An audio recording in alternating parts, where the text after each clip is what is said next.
pretty handy in a zombie apocalypse. That was a joke. And they laughed? And they laughed. Yeah, they thought I was going to talk about how great it was for water conservation. And it is. It's fine. But I'm going to recycle some water right now. Here we are go. you? We'll finish that process later. Yeasty water. Everybody's been sending me the Walking Dead bad lip reading video. They're so like 4 or 5 people great. posted it, and like 2 or 3 sent it over email. Yeah. And it's worth all of that because it's funny as hell. Oh, isn't it? I love those videos, but I think this is my favorite one. I watch them, and I was watching it during a baseball game, and poor David was trying to watch the baseball game, and I was cracking. I'm trying not to crack up, but I was just dying. It's so funny. Have you seen the other ones too? Yeah, I went through a bunch of those like a year ago or something. Yes, the Twilight ones. The Twilight ones are the best ones. I like when Daryl's like, I have to poop, and Rick's like, you just went, and puts his hand out. It's hilarious. That probably didn't sound all that funny, but trust me, and I'll put a link to this in our show notes. Go on YouTube and watch this. It is great. Really good. Yep. I wanted to say congratulations to Megan and Forrest. They're expecting a little critter. Congratulations, also known as Megan. baby. Woohoo. Yay. Yeah, she's wonderful. She's a great listener. She's feeling queasy right now. Aww. Yeah, that's the way it goes. Have a beer. No, wait, no, don't. No. Forrest, you have a beer. Yeah. That should help. But congratulations to you guys. Okay, it's time for our top 10 highlights for Walking Dead Season 3. And this is our annual wrap-up crossover with Jason and Chris from the Talking Dead podcast. Totally stoked to have you guys here. Thanks for coming on again, you guys. Totally. We are really, really happy to be here. It's always fun to do this every year. Oh, yeah, absolutely. Yeah. How has your year been, by the way? Like, did this feel like just another year of the podcast, or did it feel different in any significant ways?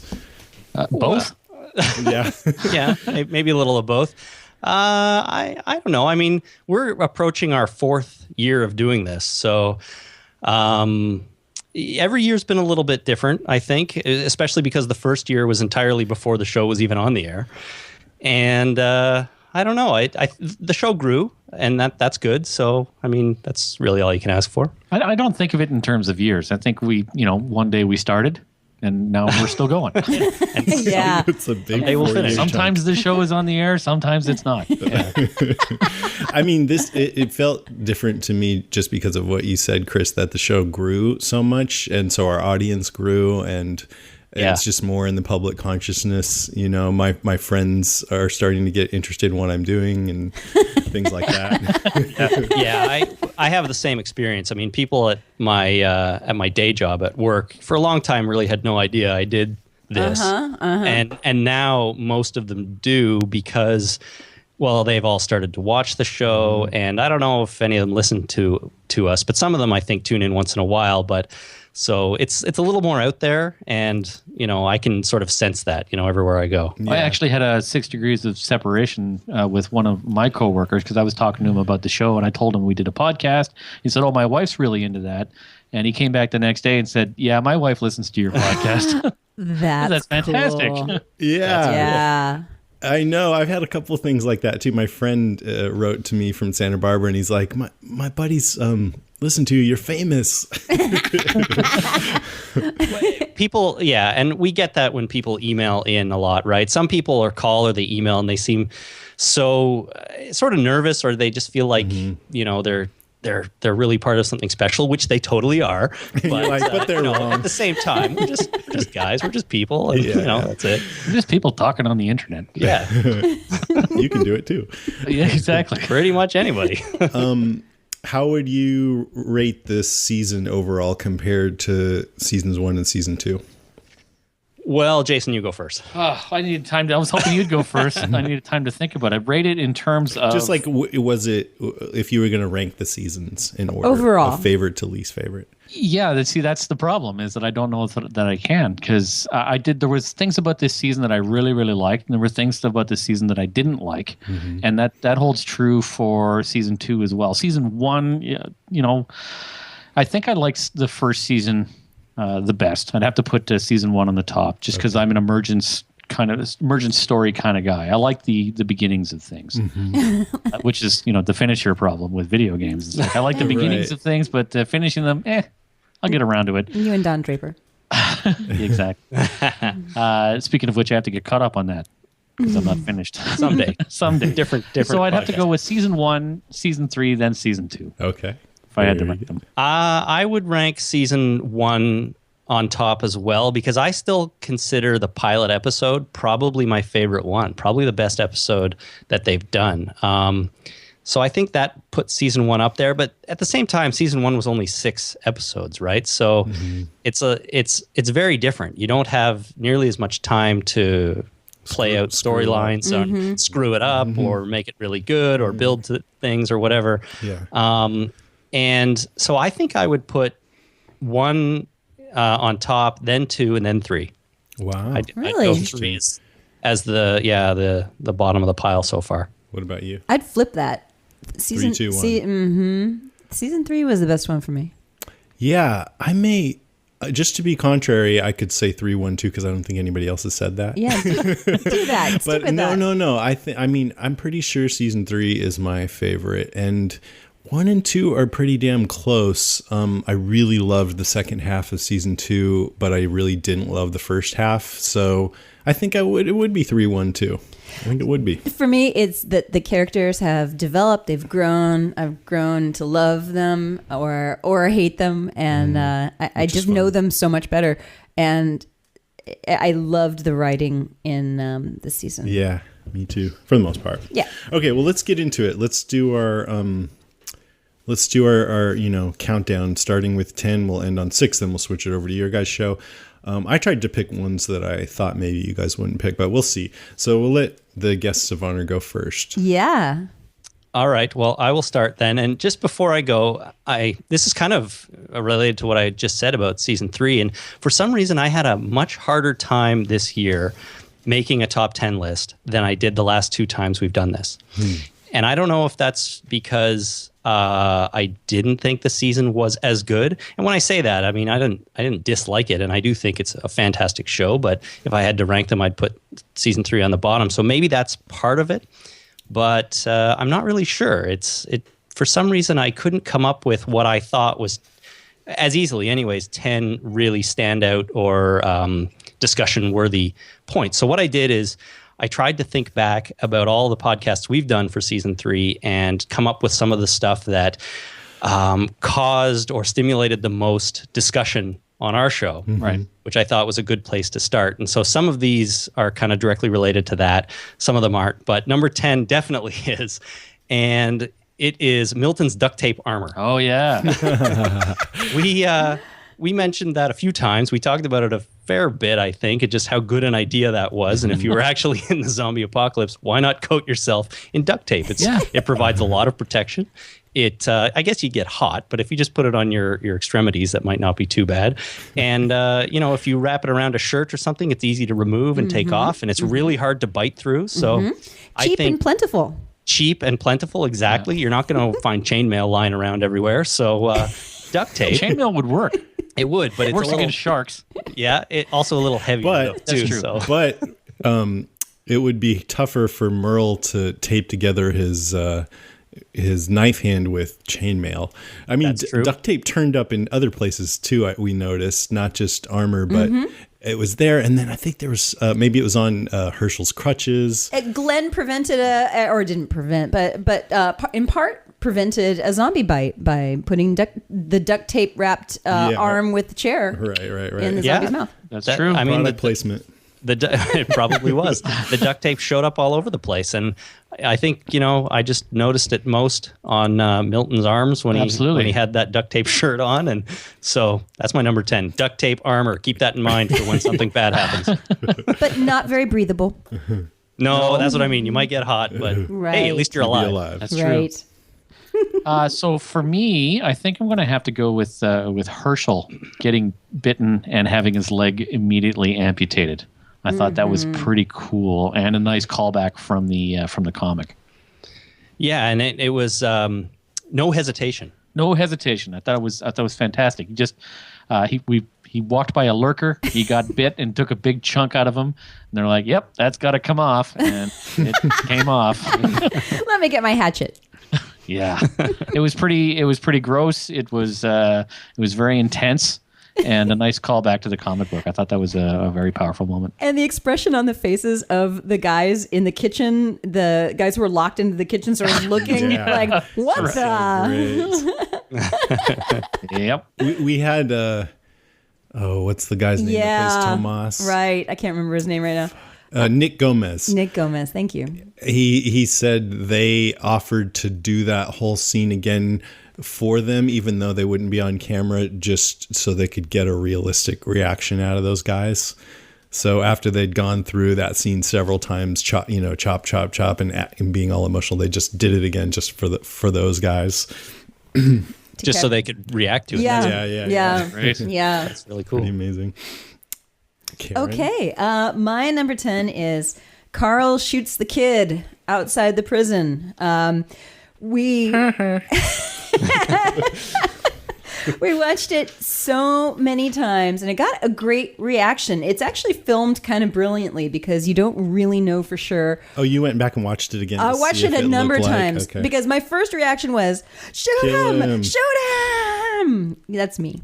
So I wanted to make sure that I wasn't completely nuts. And it's actually pretty ambiguous. You don't. Is it? I think so. Uh-huh. I think it's, you don't really know what the kid's going to do. And everybody has a different opinion, which is the kind of the brilliance of it. What do you think? Like if you had to guess whether he was malicious or not. He was malicious. You think so? I said it from the very beginning, and I still believe that Carl did the right thing. I think that too. Now, I'm not usually on that side of the continuum. I'm usually You're on. a softie. I'm more of the, how it's on one side you have trust, then you have trust but verify, and then you have shoot the crap out of people that you don't know. So I'm usually in the trust but verify camp, or maybe even just trust. But on this case, I was way out to the shoot him. Yeah, it was fun. I think it's a tough call in that situation. Correct me if I'm wrong, but if I remember, when you we don't see, we see the guy approaching Carl slowly and sort of reaching out with his gun, and then it cuts to a shot over his shoulder, so you don't really see what he's doing or what he looks like as Carl shoots him. Right. So it's for me, it's a tough call. I think I'm kind of on board with you, Karen, because they did just attack them at the prison and they were there to kill people. So, why take any chances? But that was a big deal. You're Canadian and very nice. I think it would have been more effective if, don't get me wrong. I think they did it great and it was probably best that it was ambiguous. But thinking about it a little more, maybe it would have been more effective if it was a little less ambiguous and it looked more like the kid was really about to surrender. Because the whole point was that Herschel told Rick, hey, Carl did this thing that was unnecessary. Was that the whole point? Yeah. And then Rick was like, oh, I got to get these people from Woodbury in here and show Carl not to, get back in touch with his humanity. And so the point was that Rick thought that Carl was going overboard. But, everybody thinks Herschel's just crazy now. It's like, no, he wasn't going overboard, and Rick didn't need to teach him that lesson. He was doing the right thing.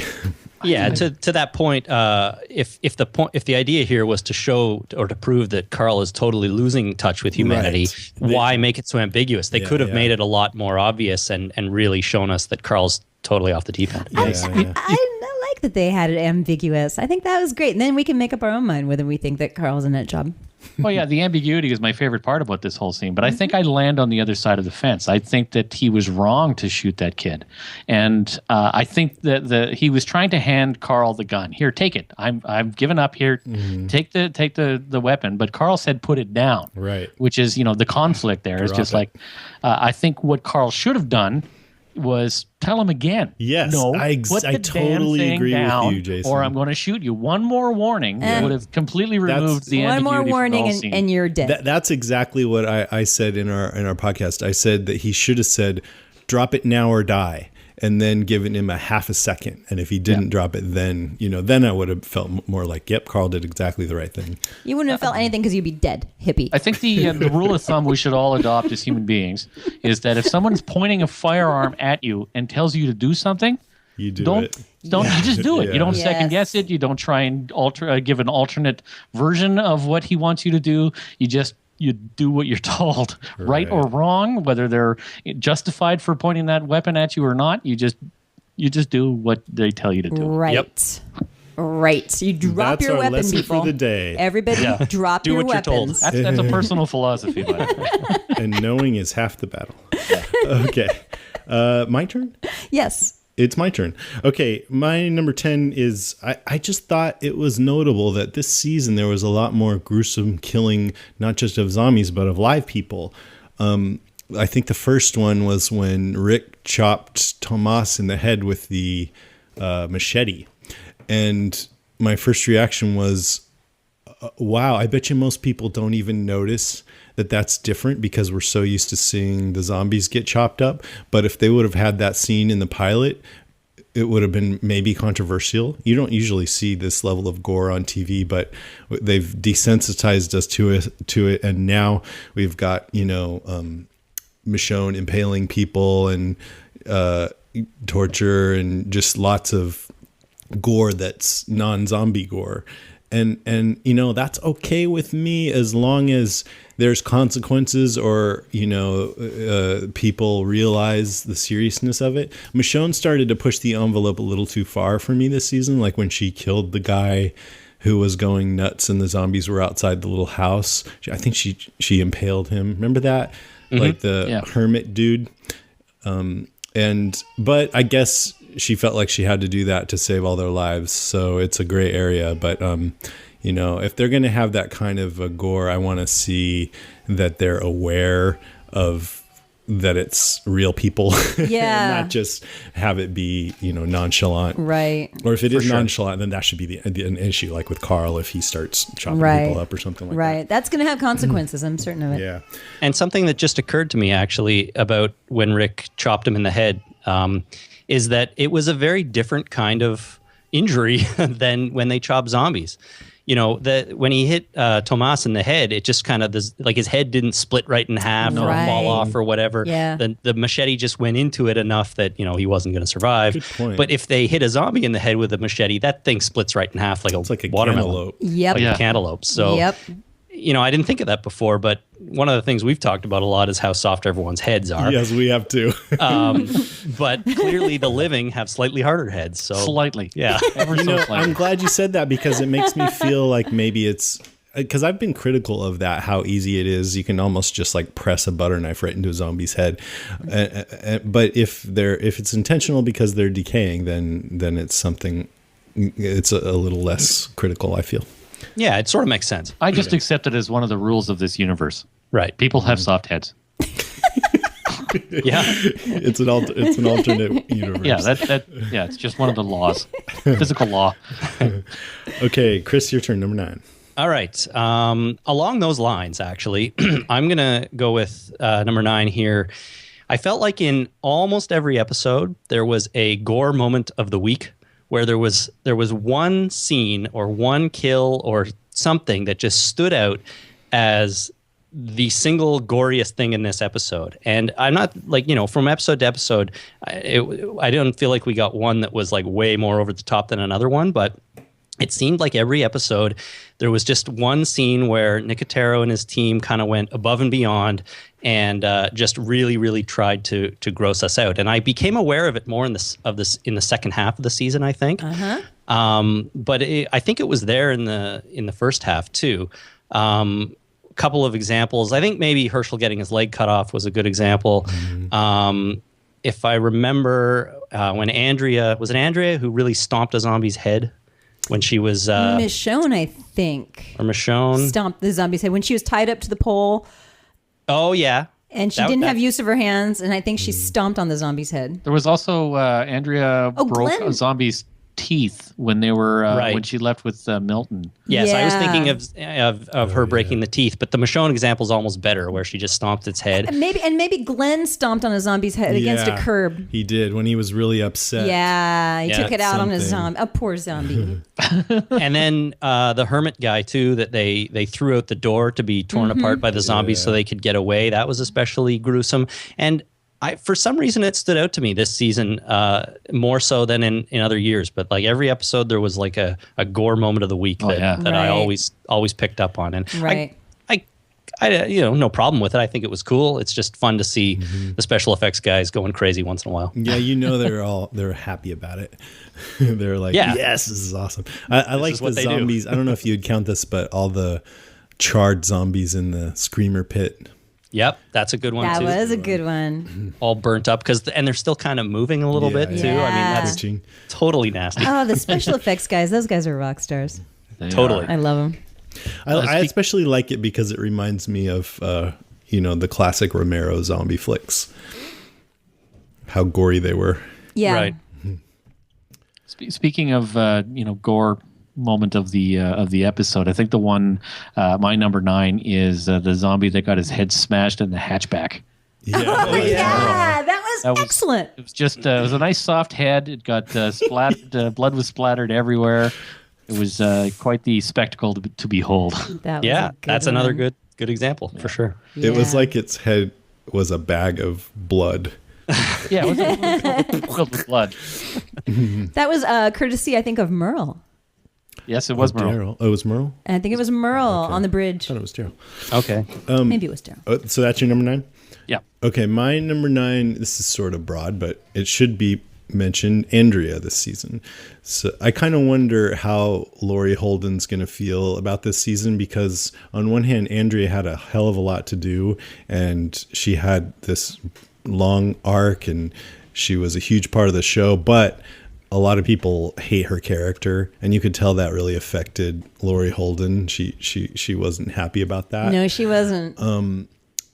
As far as I'm concerned, I usually judge whether a character in a TV show worked not by how much I like the character as a person, but on a couple things: how real they seem, like do they act like a real human being might, and how entertaining is it to watch them. And on that first point, I think I give Andrea a lot of leeway, more than most people. I think she seemed like a real person.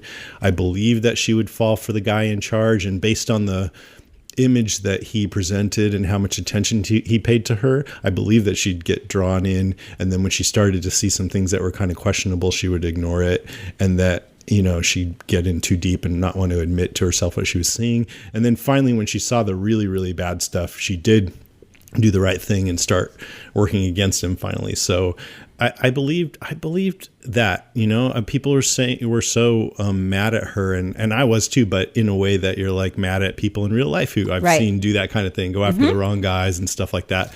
But as far as being entertaining, though, I don't know. I think there may be something kind of annoying about, she seems kind of smug or something, and I don't know what it is, but I wasn't too sad to see Andrea go. I'm glad she got a lot to do this season, but I'm not too bummed out that she's not going to be around anymore. What do you guys think? I'm interested. I don't know. I felt that Andrea's death didn't affect me as much as I thought it might. A character that's been around for 3 years, 3 seasons. She's been a big part of the show. We've gotten to know her a fair bit, and when she was killed off, I didn't really feel it as much as I thought I would have. I don't necessarily, I do think she came across like a real person, Jason, like you said, but I feel that she ignored things. Her character ignored things for far too long before she kind of smartened up and realized what was actually going on here.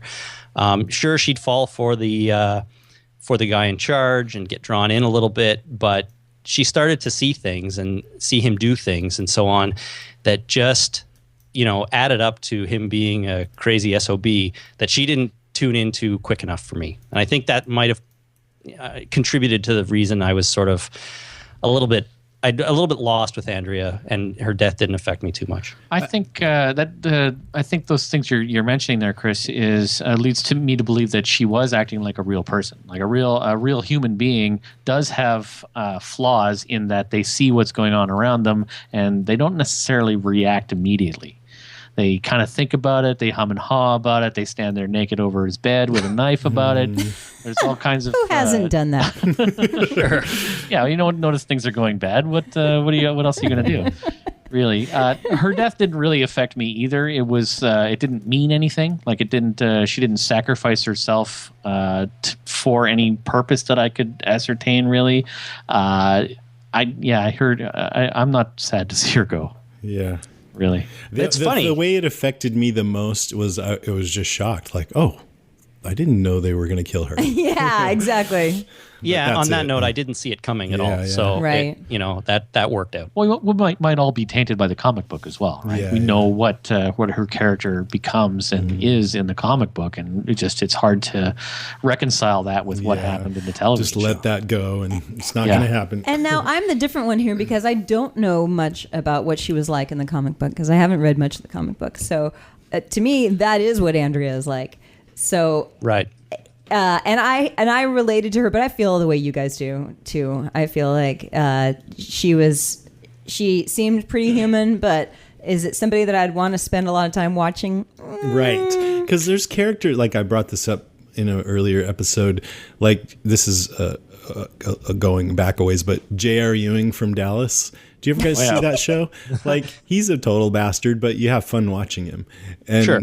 And, I just didn't have that much fun watching her do the thing she was doing. Yeah, you didn't love to hate her. Yeah. And- JR, you love I was to hate annoyed JR. at hating her. Actually, this leads nicely into my number 9, Go for it. which is sort of the Wait. Is it I think you your turn? skipped Karen before, so it's her turn. You yeah. skip me, but that's fine. Yeah. Oh, shit. It's fine. Just go ahead and skip me. I'm just the person sitting opposite you, staring at you with headphones on. But that's okay.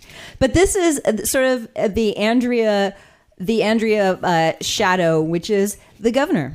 And it was interesting that the two of them playing off each other all season. And the governor is my number 9 because I thought he was a freaky dude who turned pretty vicious. And it was fun to watch his evolution. I mean, maybe he really was sort of a mid-level manager type guy who kind of went nutty after he saw his wife and child die/turn. I love the actor that played him. I love David Morrissey. I don't know him from the comics, so I don't have the whole image of who he was in the comic in my head already. He was just this guy that they introduced that called himself the governor, and I had a lot of fun watching him.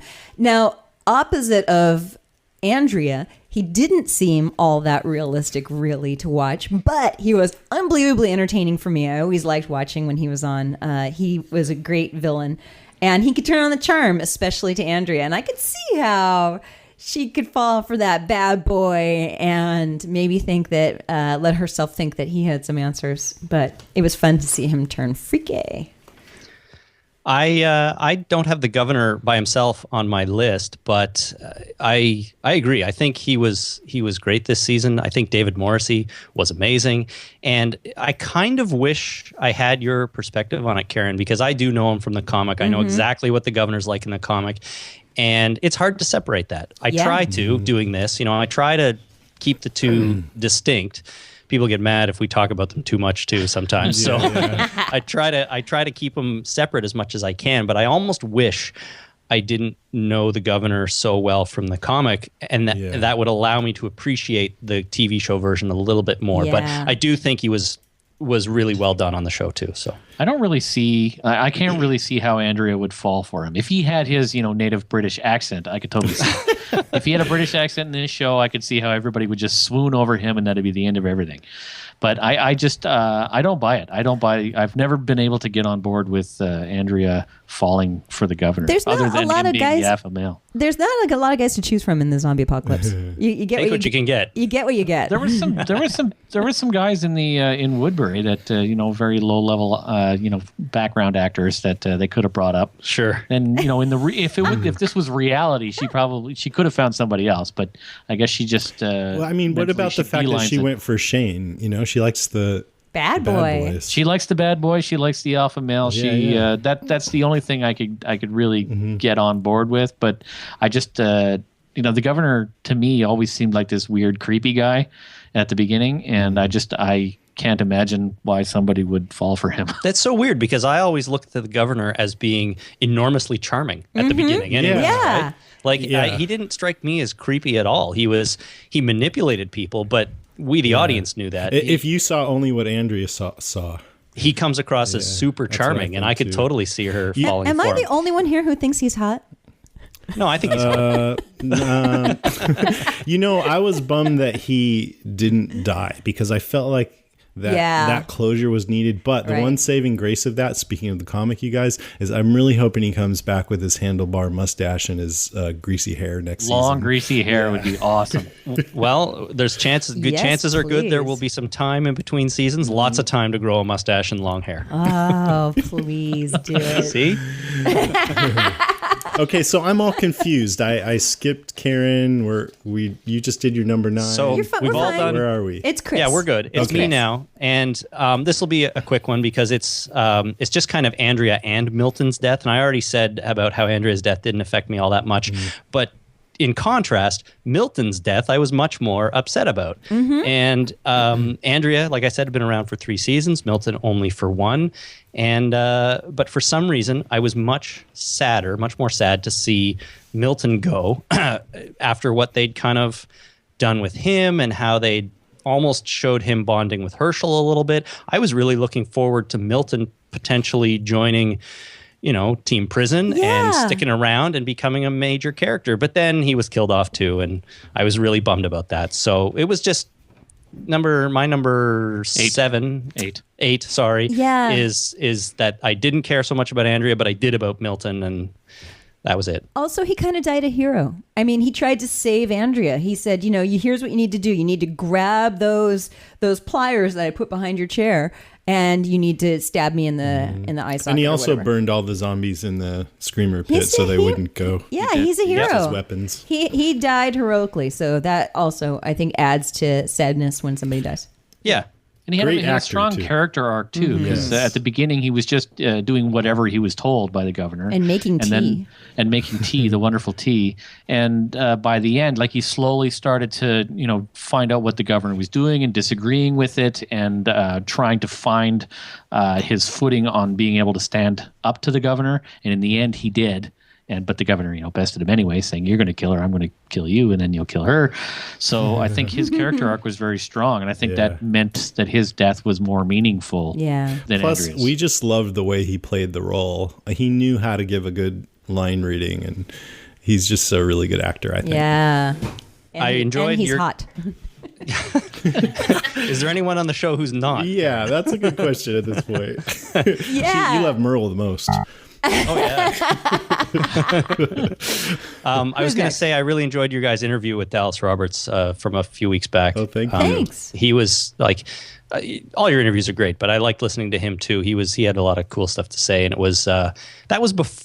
I forget now. Did we know he was dead yet? No, I said to him, I have a feeling you're not going to be around much longer. Right. But if but I hope you are. And he said, well, if I'm not, then it was nice talking to you. And if I am, I'll be back on your podcast. And he knew right then that he wasn't going to be back on the podcast. Right. But thanks. Yeah. Okay. Now it is Jason's turn. Really? Back to me already? Yep. Mm-hmm. All right. So I think this is just a little one that I really liked. And this was when the governor found the helicopter, when Michonne and Andrea were there as well, when everybody found the helicopter. And as soon as the vehicles showed up, very subtly, Merle got out of the passenger seat of one of the vehicles and just kind of walked into the woods. And you almost had to miss it. I had to go back and do a frame by frame just to make sure that that Merle was there and actually getting out of the vehicles before he went all the way around and snuck up behind Michonne and Andrea. But that his appearance there was fantastic, and just the subtlety of having him there in the vehicles and very in the background, kind of sneaking away from them was excellent. Nice. Yeah, he had to pee, but then it just worked out in his favor. Yeah, that's true. No, it's good when they have that attention to detail. So you wonder, oh, did they do that right? And you go back and look and you go, they did. Mm-hmm. They did. That's really good. Okay, my number 8 is going to be the theme of this season, which to me the theme was power. And it was having it and giving it away. So it was a contrast of the governor Woodbury, basically the guy who wanted all the power and to keep all the power to himself and eventually imploded, and Rick, who started kind of down the dark side, but then he saw the light and decided to dump the Ricktatorship and to share the power. At the very end, he says, that's it, you know what, it's all of us together, and it becomes the Ricktocracy. and it's sort of the how do you govern, and I love that. So that was my number 8. Good arc for him. Yeah. My number 8, I went back and looked at our top 10 highlights from last season that we did, and one of them was I listed what I thought were the flaws of season 2. So I thought I'd just go through those and see if I thought they fixed them. So one said the first half of the season 2 kept going over the same plot points a lot, or not points, but emotional beats, like with Dale warning people about Shane thinking Rick isn't a good leader, Carl being upset about Sophia. And I think they pretty much solved that one. Would you say they didn't do that this time? Yep. That was good. It seemed soap opera-ish at times. People said what was exactly on their mind in a dramatic fashion. And I think they did that a little this season, but way less. Way less. Yeah. So complete improvement there. I wrote, characters don't make sense, especially Laurie's and Andrea's motivations weren't always clear. To me, I think they pretty much covered that. Sometimes I didn't quite know where the governor was coming from. I didn't know how crazy he was really supposed to be at any one point. But otherwise, I thought the characters felt a lot more like real people this season than they have before, which was great. I thought Darabont thought of the season as 2 movies, and so the arcs could play out over many episodes, which sometimes made episodes seem like they're, didn't have a beginning, middle, and end, which can be okay sometimes. But I felt like this in season 3, there were a lot of good self-contained ones, like Clear and the meeting between the governor and Rick and stuff. So they helped that. The pacing was too slow. The pacing was really fast. Some people think that was a bad thing this season. And finally, I just said the season was definitely uneven, but had some amazing moments and got good at the end. This season I thought was also uneven, but not as much. Right, the pacing was better. It started off better than it ended, so it was kind of the reverse. But I like the second half of season 3 better than I like the first half of season 2. So there you go. That's my number 8. I would agree with that. I think there's a lot in there. Yeah, there's a lot in there. Yeah. Later in my list, I think I got more to say about something like that. But my next one is kind of a writing thing, and this calls back to previous seasons too. But I noticed that they were doing that a lot. They were calling back or referring back to things in previous seasons or at least previous episodes. And I don't know. I kind of liked it. I thought it was sort of fun for people who were paying attention, that you'd pick up on little things that, someone says or did that were similar to something from season 1 or season 2. The most obvious example, I think, is when Merle and Daryl had left the group for that one episode, and Merle called Glenn Chinese, and then Daryl corrected him saying he's Korean, and that's exactly what Daryl did in the first season when they were trying to escape Atlanta. And, a slightly more casual viewer might not pick up on that, but that kind of stuff is fun to be in there for people like us who, watch for it or remember it.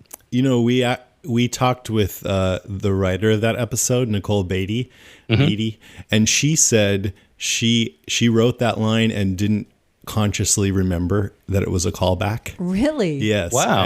But then she said she thinks that it was probably in her subconscious because when I heard that was the first thing I thought is, oh, cool. They did a callback to that line. Yeah.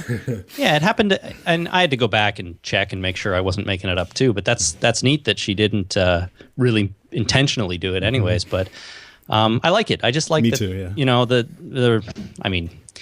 The writers are paying attention. I don't really mean that the way it sounds, but they're telling a consistent story here with consistent characters for the most part, right. And it's kind of cool. So that's it. I love that too. I remember TV never used to do that, and then it started to do it, and I was like, that is so great. Like Seinfeld did that a lot. They had characters returning and references to past episodes that if you hadn't seen it, you wouldn't know what they were talking about. And it just makes you feel like the universe is more cohesive, and there's something really satisfying about that. Okay. All right. So I guess I'm up. Number 7. I'm going to actually pull up something that I didn't like about this season specifically, and that was the disappearance / eating of Lori. Yes, that's right. So after Carl shoots Lori, and they after the C-section and Judith is born, we come back a little while later with Rick floundering around, and apparently Lori was completely eaten, but yeah, they didn't show that on the screen. No. They didn't show what happened confusing. to her. It was very confusing. It didn't. The only reason we know that she was supposedly eaten was from outside the episode. Chris, remind me of somebody was on. It was Talking Dead. Greg Nicotero. Yeah. So they had to explain it to the audience what happened outside of the show, which it just was it's a failure in my mind. David said, did she get consumed by a giant snake that just like ate her whole? It could have been I would have even accepted a shark. For some reason there was some flooding. I guess they didn't want to show her like half-eaten body or something. I don't know why they didn't. They don't mind showing other people. It looked pretty. Yeah, you see this potbelly zombie. At first I thought that was Lori, and then I thought, did he eat her? But it doesn't seem like it. Yeah. Half-eaten body seems like it would be up Greg Nicotero's alley too. Yeah, exactly. Right. That's he eats that stuff up. That's what he does. Okay, it's now my turn. My number 7 is Beth singing the Tom Waits song, Hold On, in episode 11, I Ain't a Judas. We see her sing the song, and then we see what's happening in Woodbury. So at first she's singing on the stairwell, and it's such a pretty song. I love it. It's so great, and I love Tom Waits. And then we see Andrea sleeping with the governor, and they come in with actual Tom Waits at some point in there. Yeah, which is a good effect, exactly. They segue into the Tom Waits song, and we see her sleeping with the governor, and then she doesn't kill him. But it was lovely, and it was really tense.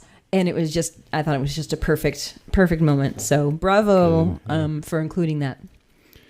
They started doing that a lot. It almost seemed a bit too much of a pattern, but I liked each occurrence of when they'd have a song at the end and little montage. I thought they all worked really well. Right. But I did feel like, okay, they're putting together this album, and sure enough, it showed up on iTunes. Well, and they had the singer-songwriters on the Talking Dead afterwards. So you remember the song that you just heard in that episode? Well, here's the guy performing it. Yeah, I liked Beth singing on the show, which is strange because I feel like that's the kind of thing that would bother me sometimes. Yeah. Having a character every 5 or 6 episodes sit down and sing a song because it was convenient or it was emotional or something like that. But she did a nice job, and I think it had to do with maybe the song choices. They seemed to fit, and they worked well, and they're not doing it too much. I think she sang twice this season. Twice. Yeah. It was once in episode 2 or episode 1. Yeah. And then later on. And I liked it. I think she did a nice job. So the songs that they play at the end of each episode that they were putting on that album got to me a little bit more. Yeah, really. Yeah. I was thinking with Emily Kinney, you guys did a great interview with her. Good job. I enjoyed that. Thanks. And I hadn't heard her songs before, so I went and listened, and she's really good. But I thought the second time she sang, I was like, is this gonna work? And I thought it worked pretty well. But like, if next season she's like teaching choir with the Woodburyans, I don't know. No, you're right. They can easily overdo it. Yes. For sure. Yeah. We need a break now from her singing. I think she's a great singer, but we need a break. Yeah, or else it's going to be too much of a thing. That's right. They're going to have the zombie tones singing in the background. Wow, that was beautiful. Okay, thank you. There you go. My number 7, it's my turn, right? So I did flaws from last season. Now I'm going to do flaws from this season, which there weren't as many, in my opinion. The biggest thing for me is just that anticlimactic ending. It really felt like the airs got let out of the tire for me, and I had to really make a be consciously aware, okay, this was an amazing season. Don't let just this last 10 minutes take that away, and going back and rewatching some of it, I'm like, yeah, this was a great season. But when you don't stick the landing like that, it really, it changes things. Anyway, I just wanted them to move on from the prison. I wanted the governor dead. And because those two things didn't happen and the battle was sort of anticlimactic that they'd been building up to, that was a big flaw in my opinion. The zombies were too easy to kill. I didn't like the butterheads. Very soft hits. Yeah, I want the zombies, even though, it was dangerous. Like, this season was very dangerous and big, important characters got killed, but just something about how easy it was to kill the zombies. I wanted one of the zombies extras to just live on and on. On and on forever. Mm-hmm. Just one? Yes, just one. No, you. I saw a couple of zombies, or one zombie that was killed multiple times. Too. Yeah, that's weird, right? It's like That's weird. Kenny. Some people said there wasn't enough character development. I don't agree with that. I don't think more talking equals character development. I was thinking about it like people in my life. When I want to know their true character, do I pay more attention to what they say or what they do? And I think it's about actions. So anyways, I couldn't think of a lot of flaws. I thought the writing was better. The dialogue, the action, tension, characterizations were more consistent. The second half did falter, and not just because of that ending. Maybe some of it seemed like filler, but I don't know. What do you guys think? Do you think the second half was significantly not as good as the first? I would absolutely agree with that, because I started going back. And about a week and a half ago, I started rewatching the season. Like, I hadn't watched. I made a conscious choice not to watch any episode over again until the whole thing was done, and I had a little bit of perspective. Mm-hmm. And I watched the first 3 episodes, and I was surprised at how much I enjoyed them the second time, and how much it reminded me of how much I liked them the first time I saw them. And I definitely think the beginning of this season was a lot stronger than the ending, and specifically the beginning of the season contrasted with the end of the season, like the last 10 minutes compared to the first 10 minutes. Mm-hmm. I watched that first episode again too, and I think it's right. In my opinion, it's right up there with the pilot. Just very good. Yeah. Okay. Whose turn is it? Chris. Yeah, it's me. This is number 6, I guess. So I realized that everything I've done so far has been pretty positive, and I'm actually going to end on a positive here for number 6. But this is the summit in Arrow on the Doorpost, right, where Rick and the governor were sitting and having their meeting. This was my favorite episode of the 3rd season. I think I'm in the minority saying that. A lot of people liked Clear, or they liked the first one, or they liked something else. But something about this episode I thought really, really worked well. And all of the scenes between Rick and the governor in that room, I just found riveting for some reason. I don't know why. It kind of showed a lot of different character aspects of each character, especially the governor. Maybe, he was trying different things to get Rick to open up or break a little bit. He offered him the whiskey. He had the deal ready to offer him. He tried to be funny.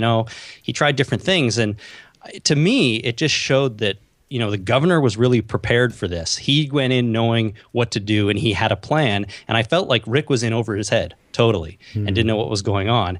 And in a way, Rick kind of underestimated the governor in this respect. But at the same time, he did